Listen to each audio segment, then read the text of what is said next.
우리가 계속해서 창세기의 말씀을 이 수요 예배 때 함께 나누고 있습니다. 지난주에 나눈 말씀을 다시 한번 새겨봅시다. 우리 지난주에 돕는 배필에 대해서 얘기를 했는데요. 제가 돕는 배필은 어떤 부부에 국한하지 않고 이것은 가정 공동체이고 그리고 교회 공동체이고 하나님과 하나님의 뜻을 함께 이뤄갈 하나님의 공동체다라고 하는 것을 말씀해 드렸습니다. 그러니까 이 돕는 배필은 서로 돕는 자가 되어서 한 목적을 향하여 나가야 된다. 부부가 합쳐질 때도 하나님의 이루실 한 목적을 두고 나가야 하고, 가정이 함께 갈 때도 서로의 욕망을 이루는 것이 아니라 하나님이 이루실 한 목적을 두고 나아갈 때 행복해질 수 있으며, 부부도 가정도 그렇게 행복해질 뿐만 아니라 교회도 하나님이 이루실 한 가지 목적을 향해 함께 여러 가지 달란트와 여러 가지 방면으로 함께 힘을 합하여 나갈 때에 하나님의 영광이 이루어지고, 그리고 하나님의 영광이 이루어진다는 것은 에덴처럼 되어서 에덴에서 온 강이 사방으로 흘러서 사막에 생명이 나게 하고 또 죽어있는 땅을 살렸던 것처럼, 우리 교회도 우리 가정도 우리 주님의 모든 공동체들도 에덴과 같은 곳이 되어서 온 곳으로 강물을 흐르게 하는 사람들이 되어야 된다라는 말씀을 함께 나눴습니다. 오늘은 그 한 목적으로, 이제 오늘서부터는 그 한 목적, 하나님의 목적으로 나아가는 방법들을 이제 구체적으로 이야기를 나눠볼까 합니다. 오늘 3장에서부터는요, 사실 1장, 2장에는 하나님의 뜻대로만 됐어요. 그죠? 하나님의 뜻대로만 됐는데 3장서부터는 하나님의 뜻이 어긋나는 것이 보이기 시작합니다. 드디어 뭐가 들어오냐면 죄가 들어오는 거죠. 오늘 뱀에 대한 얘기가 나옵니다. 왜 하필 뱀이었을까? 저는 이게 은유라고 봅니다.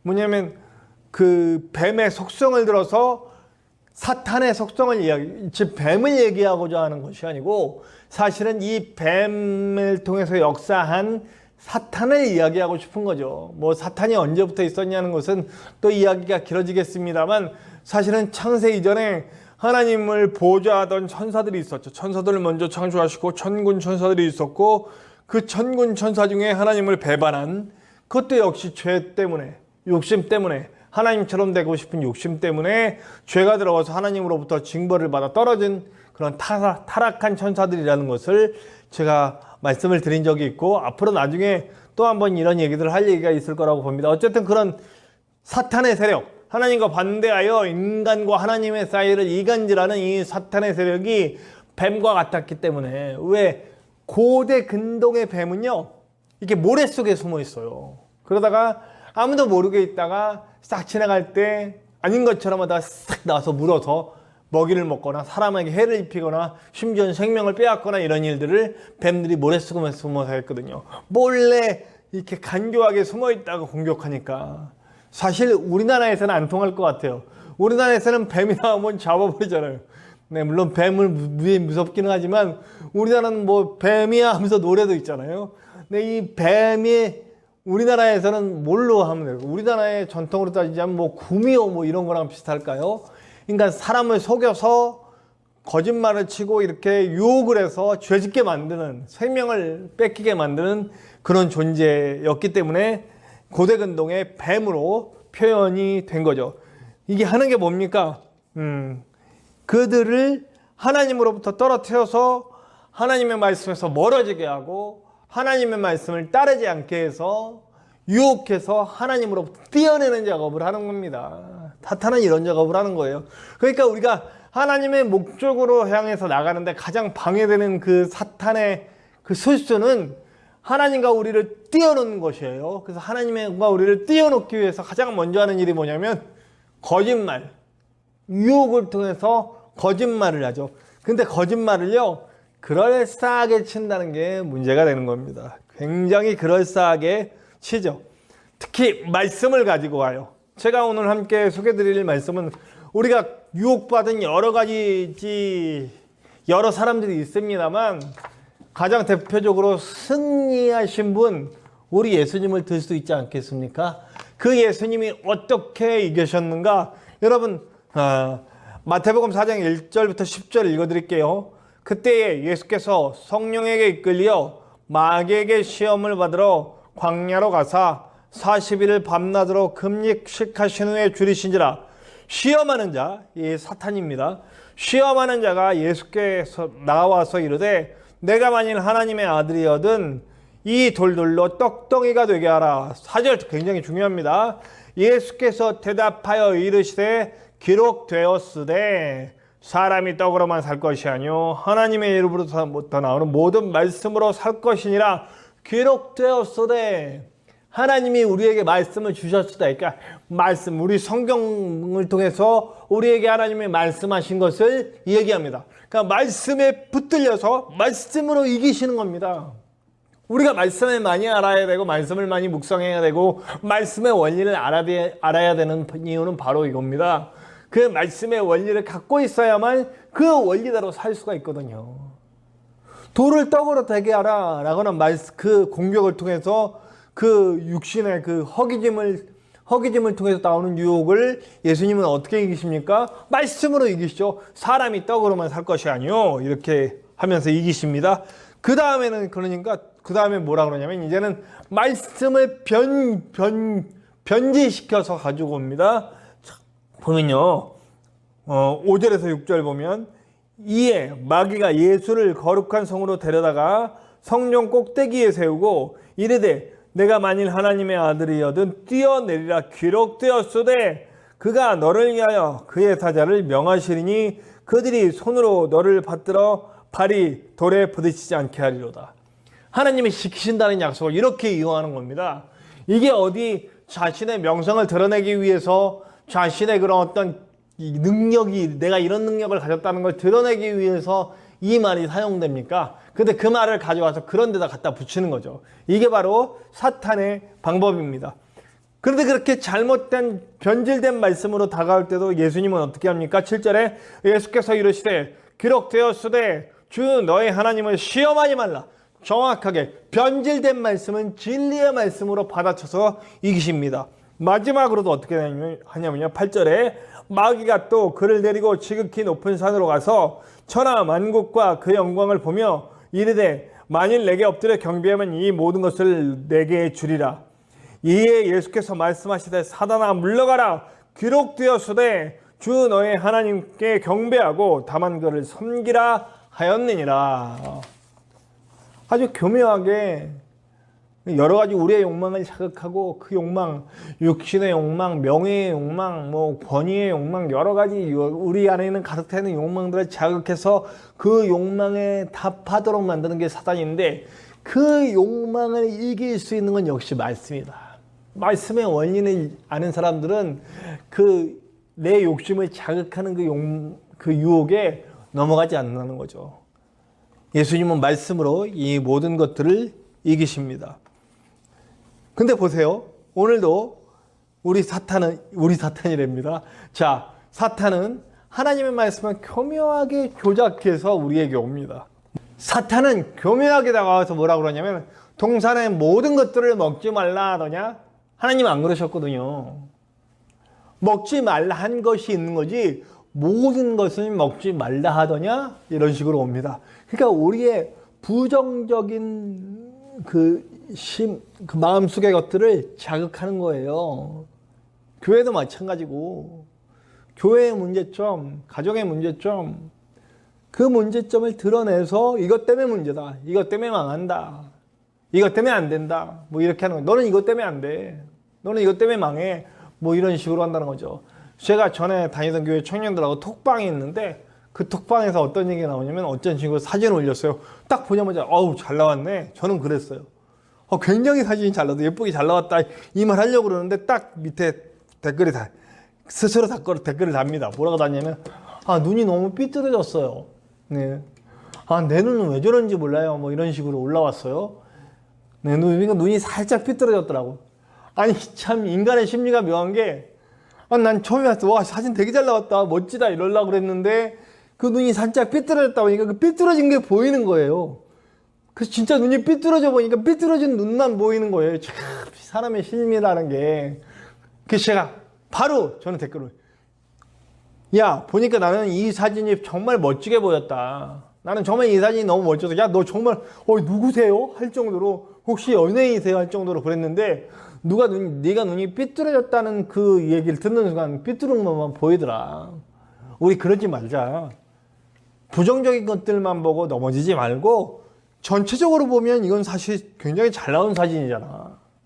멋있는 사람이야. 멋있다고 생각하자. 비록 멋있지 않아도 멋있다고 생각하자. 우리가 잘 안 될 것 같아도 잘 될 수 있다고 얘기하자. 뭐 이런 식으로 얘기를 하고 얘기를 갔습니다. 여러분 맞습니다. 사탄은 이런 식으로 나가옵니다. 신천지가 우리 교회에 들어와서 이간질 시킬 때 어떻게 합니까? 문제점을 드러내놓고 그것을 긁습니다. 네. 그래서 신천지들의 포섭 대상 1순위 불만 많은 사람. 그 원불교를 욕하는 건 아닙니다. 원망 많고 불만 많은 사람. 네. 그런 사람들. 그래서 옛날에 원불교인, 교회 안에 원불교인이라고 얘기했었습니다. 그렇죠? 네. 원망 많고 불만 많은 사람. 그래서 가서 얘기를 합니다. 아, 우리 목사님이 이런 게 문제지 않아? 우리 교회는 이런 게 문제지 않아? 누구 장로님 이런 게 문제지 않아? 내가 그럼 좋은 목사님, 우리 한번 상담 받으러 갈까? 좋은 선교사님 내가 아는데 정말 복음적인 선교사님한테 한번 갈까? 우리 성경 공부 모임인데 한번 갈까? 뭐 이런 식으로 해서 데리고 가서 포섭을 한다는 얘기죠. 그리고 쏠딱쏠딱 넘어가고요. 그런데 절대 안 되는 사람들이 있답니다. 그런 얘기할 때마다 아니야 집사님. 집사로 위장해서 오니까 아니야 집사님. 그래도 괜찮아. 충분히 우리는 잘 되고 있어. 그거 우리가 기도하면 이기면 되지. 오히려 그런 문제들이 있기 때문에 우리는 하나님께서 나가야 돼. 하나님만이 우리의 방법이야. 이렇게 탁 차단하는 사람들은 그 사람들 절대 안 돼. 포섭하지도 않는답니다. 네. 사탄이 이런 방법으로 와서 공격을 한다는 거죠. 부정적으로 공격하니까 하와가의 응답이 재밌습니다. 자, 사탄이 변질된 말씀으로 유혹하고 들어옵니다. 변질된 말씀으로 유혹하여 들어오는데 어떻게? 동산의 모든 실과는 먹지 말라 하시더냐 이렇게 얘기해요. 그랬더니 하와가 어떻게 응답합니까? 변질된 말씀은 예수님처럼 진리의 말씀으로 받아쳐야 되는데 어떻게 합니까? 3장 3절을 보면 동산 중앙에 있는 나무의 열매는 하나님의 말씀에 너희는 먹지도 말고 만지도 말라 너희가 죽을까 하노라 하셨느니라 이렇게 대답을 해요. 자 보세요.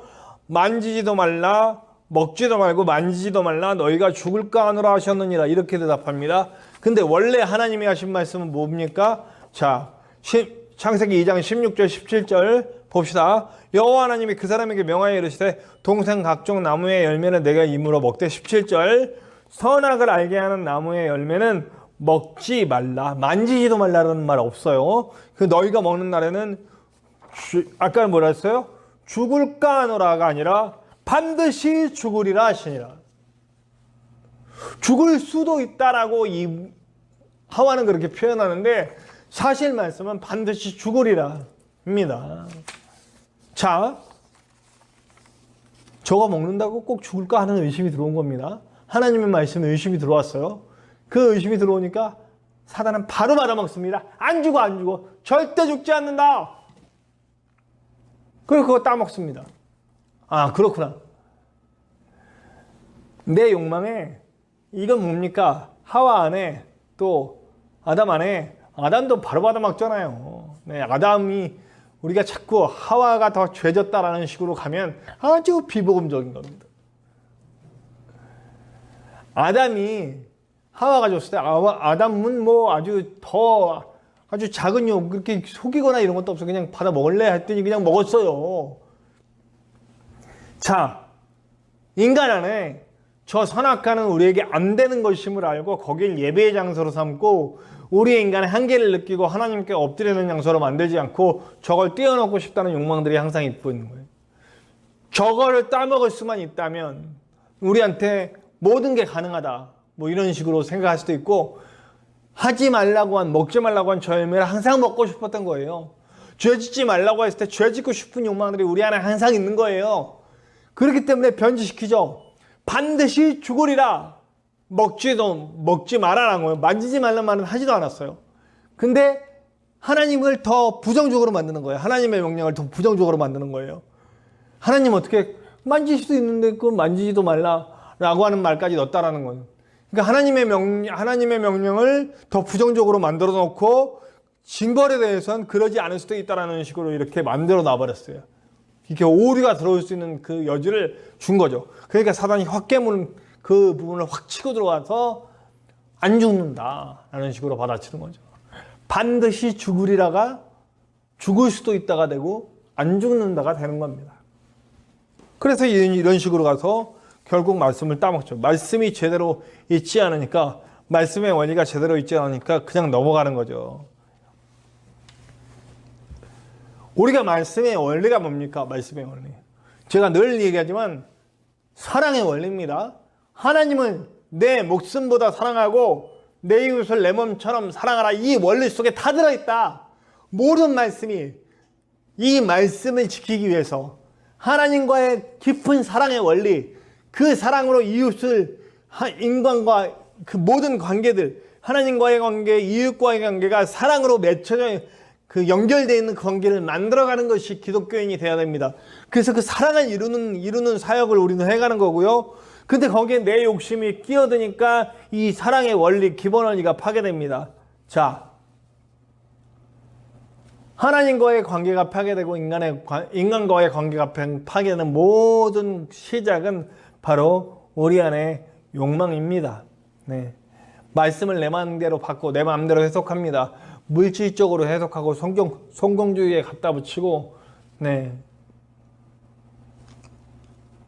그러면 저 같은 개척교회 목사들은 다 실패자인 거예요. 징벌을 받아서 그렇게 됐나? 네, 물론 제가 제 안에 여러 가지 부족함과 모자람이 있죠. 네, 게으름도 있고 여러 가지 죄된 요소들이 내 안에 있죠. 그러나 그것들로 인해서 제가 개척교회 목사로 있는지도 모르겠지만 저는 제 인생이 실패했다고 한 번도 생각해 본 적이 없습니다. 단 한 사람이라도 제가 전하는 이 말씀의 은혜를 받고 그 말씀의 은혜로 설 수 있다면 저는 그것이야말로 성공한 목회자가 아닌가 생각하는 거죠. 물론 큰 교회에서 사역하면서 더 많은 일들을 할 수도 있겠습니다만 제가 무슨 말을 하고 싶은 거냐면 성공과 실패의 척도가 어떤 인간적인 크고 작음, 많음과 적음, 높은 명예냐 아니냐 뭐 이런 것의 기준으로 판단되어질 때 말씀이 흐트러진다는 거죠. 물질을 많이 가졌느냐 적게 가졌느냐, 명예를 많이 가졌느냐 적게 가졌느냐, 이런 것들을 말씀의 기준으로 딱딱 떼서 너는 이 말씀을 어겼기 때문에 너 명예가 낮아졌고 건강을 뺏겼고 뭐, 그럼 내가 늘 얘기하잖아요. 바울은 뭐냐고요. 그러면 말씀을 그런 식으로 갖다 댈 때 선악과를 따먹는 애랑 똑같다는 겁니다. 자, 이런 실수들을 한 왕들을 봅시다. 사울 한번 볼까요? 사무엘상 15장 22절 23절. 사무엘이 되 여호와께서 번제와 다른 제사를 그의 목소리를 청중하는 것 좋아하심같이 좋아하시겠나이까. 순종이 제사보다 낫고 듣는 것이 순양의 기름보다 나으니 이를 거역하는 것은 점치는 죄와 같고 완고한 것은 사신 우상에게 전하는 죄와 같음이라. 왕이 여호와의 말씀을 버렸으므로 여호와께서 왕을 버려 왕이 되지 못하게 하셨나이다 하니 라고 얘기합니다. 그러니까 사울이 아말렉과의 전쟁에서, 사실 아말렉과의 전쟁의 핵심은 뭡니까? 죄된 아말렉 백성을 징계함으로써 주변의 여러 민족들이 하나님의 위대하심을 보게 하고 죄에 가까워지지 않게 하는 모범을 보이시는 일로, 징계하시는 일로, 그리고 표적을 보이시는 일로 그 일을 행하신 거예요. 근데 그렇기 때문에 거기에서 아무 전리품도 취하지 말라 그랬어요. 근데 사울은 욕심이 난 거죠. 거기 보이는 수많은 것들, 그 취할 수 있는 여러 가지 동물들, 이런 것들을 갖고 옵니다. 건강한 것들을. 그리고 변명을 뭐라 그러면 하나님께 드리려고 그랬다고. 하나님께 드리려고 그랬겠습니까? 자기가 갖고 싶어서 그랬겠죠, 왕으로서. 네. 그러고서 이렇게 바꾸니까 뭐라고 표현하냐면 말씀을 버렸다 이렇게 표현해요. 순종이 제사보다 낫습니다. 당신이 아무리 예배를 드리려고 해도, 당신 11조가 아무리 많아도 그게 불법과 탈법과 하나님이 원하지 않는 방법으로 범죄한 돈으로 갖고 와서 11조를 드린다면 그거는 제사도 아니고 아무것도 아니다. 말씀을 버린 것이다 이렇게 얘기하는 거죠. 똑같은 거죠. 자, 우리 다윗도 똑같은 죄를 짓습니다. 다윗도 보면요. 12장 9절, 사무엘하 12장 9절. 그러한데 어찌하여 내가 여호와의 말씀을 업신여기고 나보기에 악을 행하였느냐? 내가 칼로 햇사람 우리아를 치되 암몬 자손의 칼로 죽이고 그의 아내를 빼앗아 내 아내로 삼았도다. 무슨 얘기인지 아시죠? 밧세바를 취하고 우리아를 죽인 사건. 네. 욕망으로 인해서 뭘 벌였다 그러냐면 말씀을 업신여겼다 이렇게 표현합니다. 하나님의 말씀의 원리를 업신여기고 하나님의 말씀을 버렸던 사람들, 이 사람들에 대해서 하나님이 대노하시고 그런 모습을 우리가 볼 수가 있습니다. 그러나 요셉은 어떻습니까? 요셉은 보디발의 아내가 유혹을 해옵니다. 이건 뭐 엄청난 그 인생의 기로에 서 있죠. 사실 이 유혹을 받아들이고 요셉 같은 지혜로 잘 처세술만 했으면 어떻게 보면 요즘 뭐 치정극 뭐 이런 영화처럼 보디발의 집안을 통째로 먹을 수 있는 상황도 벌어지지 않을까요? 요셉 정도의 지혜와 그리고 아내 아내를 통해서 독물을 통해서 제가 또 소설 씁니다. 어쨌든 소설 쓰지만 어쩌면 악한 방면으로 좋은 기회가 되지 않았을까요? 그런데 요셉은 어떻게 그 상황에 응답합니까?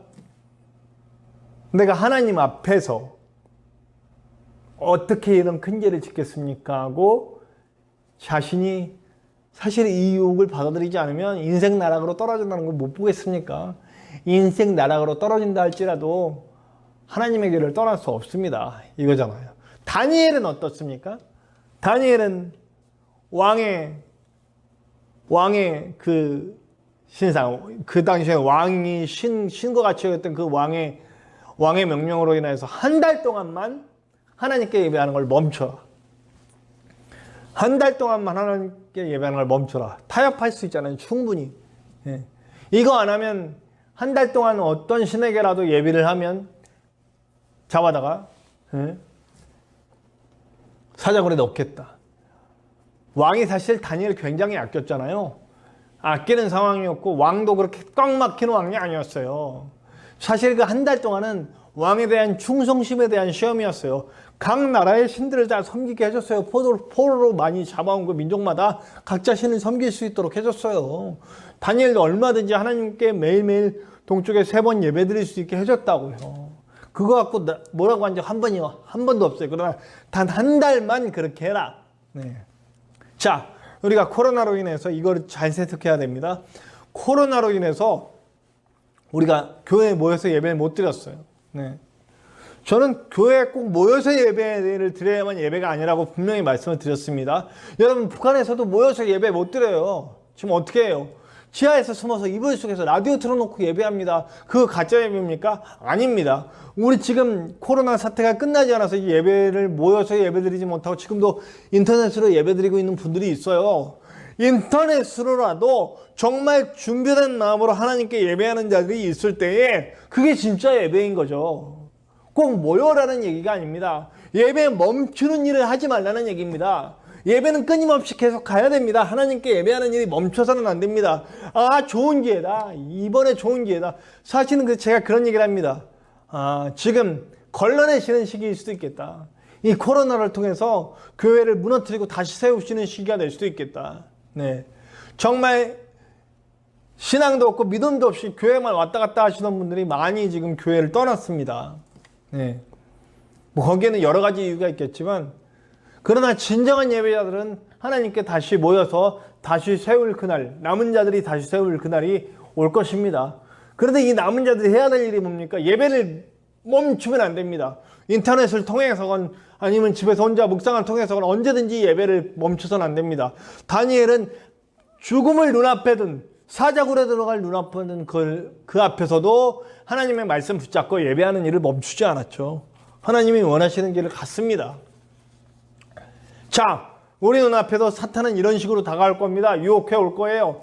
여러 가지 방법으로 유혹해 올 겁니다. 우리를 무너뜨리려고 여러 가지 방법으로 유혹해 올 것인데 이제 우리 결정해야 됩니다. 예수님처럼, 요셉처럼, 다니엘처럼 말씀의 젤리를 붙잡고 끝까지 하나님을 사랑하고 내 이웃을 사랑하신 이 말씀의 원리대로 하나님을 예배하고 삶을 통해 하나님을 보여주고 에덴에서 물이 흘러내렸던 것처럼 물을 흘려주는 생명을 흘러가게 하는 사람이 될 것인가? 아니면 내 욕심을 취하기 위해 하나님의 말씀을 이용하다가 넘어지고 작살나고 멸망하는 길로 갈 것인가?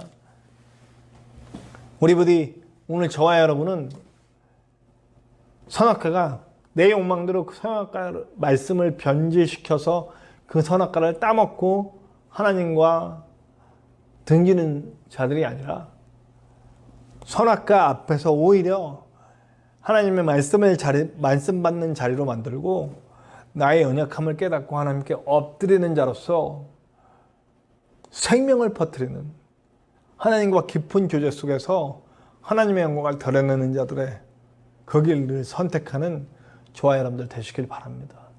팔복의 마지막 말씀에 분명하게 말씀합니다. 반석 위에 세운 집이라는 말씀을 하죠. 저는 이 말씀이 굉장히 좋습니다. 반석 위에 세운 집은 그냥 집에 집중하지 맙시다. 중요한 건 모래 위에도 멋진 집 지을 수 있어요. 그런데 모래 위는 작은 유혹 그리고 작은 시련에 넘어지고 자빠지고 흔들리고 깨지고 박살나고 행복과 편안함과 안전과 존귀함이 없어요. 그러나 하나님 말씀 위에 딱 서 있는 사람들은 하나님의 사랑 위에 반드시 서 있는 사람들은 어떤 바람이 불고 비바람이 몰아쳐도 무너지지 않는다는 거죠. 상황이 비바람이 안 불고 뭐 어떤 고난이나 이런 유혹이나 이런 것들이 안 오는 게 아니에요. 옵니다. 와도 흔들리지 않는다는 거죠. 든든합니다. 하나님 말씀 위에 딱 서 있으니까 언제나 행복하고 언제나 기쁘고 에덴과 같은 곳이 되는 거예요. 언제든지 정말 당당하고 안전하고 존귀함이 항상 있는 사람이 된다는 거죠. 부디 저와 여러분은 그런 사람들이 되시기를 간절히 축원합니다.